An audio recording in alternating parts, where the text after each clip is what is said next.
that keeps you in the know about entertainment, health, food, fashion, lifestyles, and community affairs. Now, at this time, we are going to turn the pages of the magazine to our entertainment segment. George Brown is the author of the book Too Hot, Kool and the Gang and Me, and he's my guest on today. George, welcome to the show. How are you?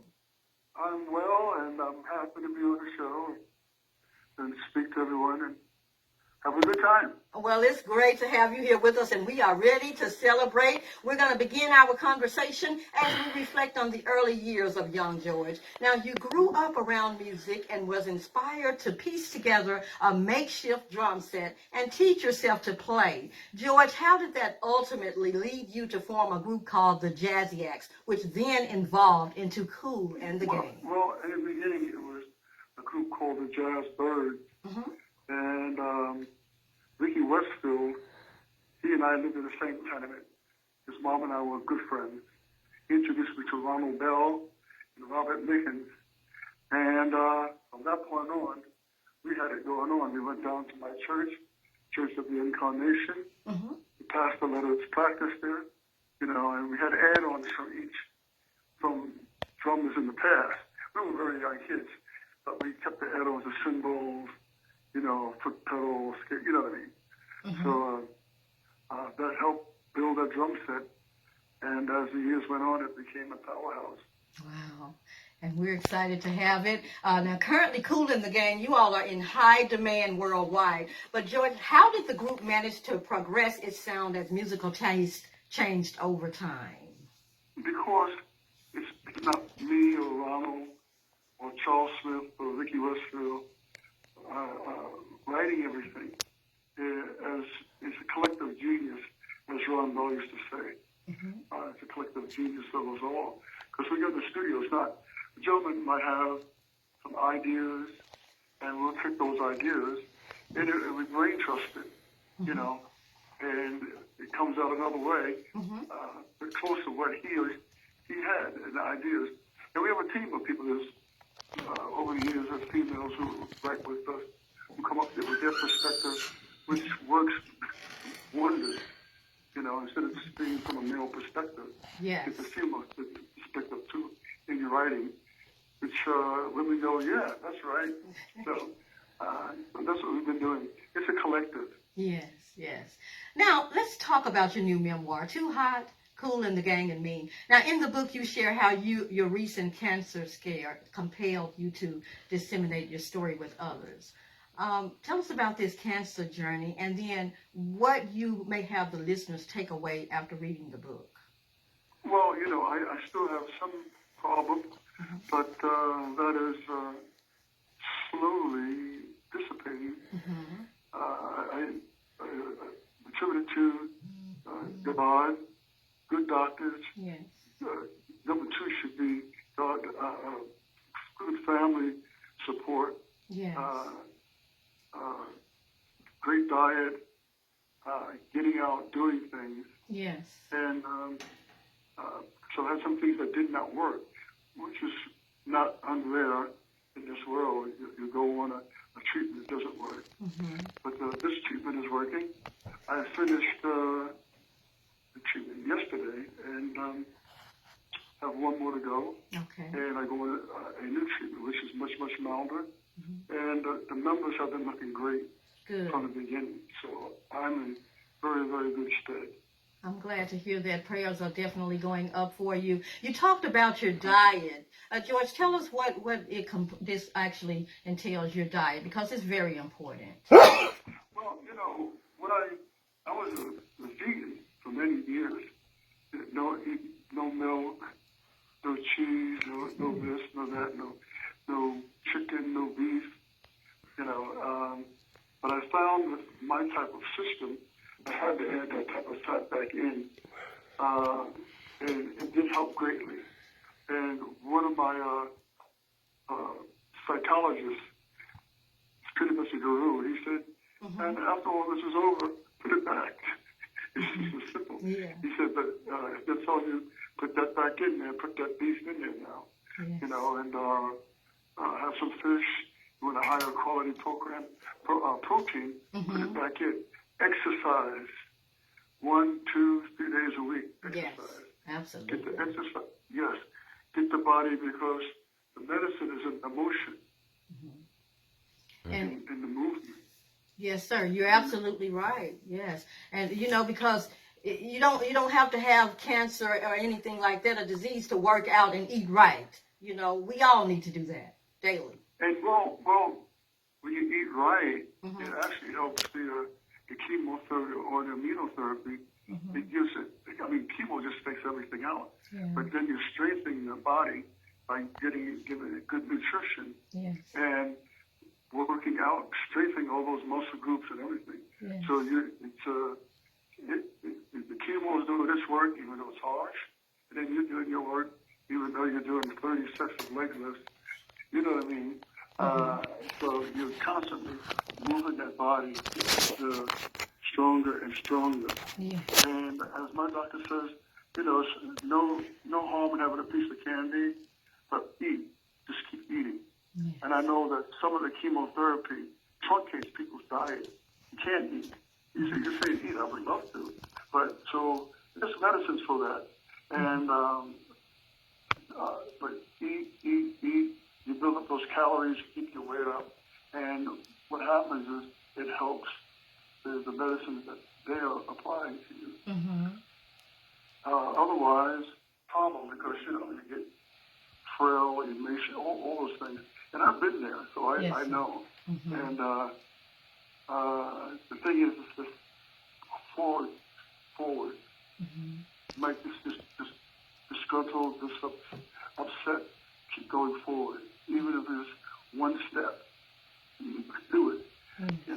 Yeah. Even if it's just, and there's all kinds of, there's a product called Kate Foam. Yeah. Kate Foam is 500 calories. It's like sauce, but it's way more, it's more effective. I can't tell it. But it's 500 calories in that one little 11-ounce jar with every nutrient you need. So you drink 3 of those a day. It's that 1,500. To keep your weight, you must do about 31. But I don't know how many people do 3,100 calories a day either. Yeah. George, I've seen recent pictures of you, and you're looking good, and you're sounding very well. It's an honor to speak with you on today. It really is. My producer has a question for you, George. Yes, Mr. Brown. I don't know if you were on the live version of Summer Madness. Were you the guys were you the guy on the drums on the live version? That's me. Oh man, love that song. Now a lot of people don't know that you guys have a jazz side to the band. They know the R&B and the soul, but do you guys have any other collaborations with the jazz side of the group, or putting something out with the jazz? I forgot your name again. My name is Sedgwick. It's Sedgwick. Cedric, believe it or not, you hit on the next project. All right. You hit on the next project. I didn't think the next project is our second jazz album, and we're going to call it 2. Excellent. Maybe Excellent. Roman numeral 2, but it's Kool Gang's second jazz album. Is that the only song that you guys have with women backing you guys up in the background? Because that's the only song that I remember, but maybe, you're in the band, so you know a little more than I do. But I love the women in the background. They were great. They were all teenagers from high school. If you go back, Wow. we were not too far out of high school, so some of them had this wild and peaceful ladies' night. Get down. We've always had female backing mixed with the male backing to give it the flavor, to soften it up, to beautify it, to give it the flavor. So we've always done that. Yes, beautiful song. But this new jazz too, I've been talking with the musicians to see what they have in the can. I know Ronald Bell. He's gone, but he wrote wonderful music.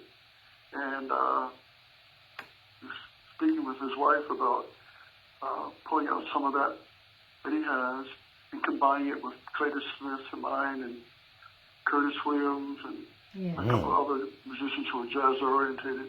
and putting together this new jazz album. Oh, excellent, excellent. I'm excited. I can't wait. This is the Jazzy Radio Magazine show, so when you get it out, it will be played in heavy rotation on this show. Absolutely. I think you're going to love it because we're looking at different harmonic.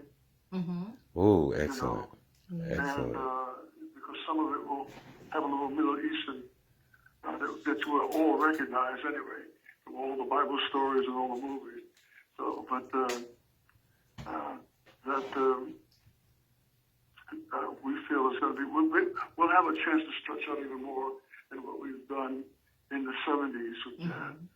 Excellent, excellent, excellent. We're looking to bring on some heavyweights. I don't want to mention any names because it's not done yet. Okay. But being friend, Kool and friends. So we want to bring on some of the heavyweights that we have here. Ooh, In the United States. Pardon? I said I can't wait for that. Oh, I'm Somebody salivating. food is. All right. Well, you know what, George Brown, again, we want to say thanks for being the guest on today. How can my listeners order copies of your books and continue to stay in the know? Well, I think it's Chicago. What is it? Chicago Press Review or Amazon? Okay. All I right. could have wanted the name Chicago Press Review, Chicago Review Press. I have a skewed a little bit, but it's still. And I know many people around the globe have been using Amazon. Okay, yeah. Well, we'll definitely continue to promote it on my pages and on the show. George, there's an open invite. Come back anytime that you'd like to In the Know Radio Magazine show, sir. Denise, it's an honor. Cedric, it's an honor. And Ben, you must be psychic. Thank you, thank you. Oh man, I can't wait. I mean, I've been listening to you guys. We love you. I grew up in Chicago, so this was the band was always playing in our neighborhood. So I can't wait to tell the people back in Chicago of this project that you guys are coming out with a jazz record. Yes. And back in the day, Chicago's always been a great town for Kool. Always. So we've always had a great time there. And city has grown and grown and grown. Yes, it has. Yes, it has. Man, this is an honor, George Brown. Thank you so much. Come on back anytime that you like. And you need to come to Nashville whenever you're. Let us know anytime you come into the Nashville area. Yes. Oh, yeah. I got good buddies down there, too. Yeah. Oh, excellent. All right. But George, thank you so much. And prayers are going up for you. Okay, sir? Thank you. Thank Blessings you. to you all. Love you. You have a wonderful day. Yes, sir. You as well. All right. Bye-bye. Hey, again, everybody, I hope that you enjoyed that conversation with George Brown. Make sure you get a copy of his book now. Come on. George Brown, Too Hot, Kool and the Gang, and me. Yes, what an honor to speak with someone like that, with the Kool and the Gang band. Yes, love it, love it, love it. We're celebrating. We are all about celebrating 15 years for In the Know, the Jazzy Radio Magazine.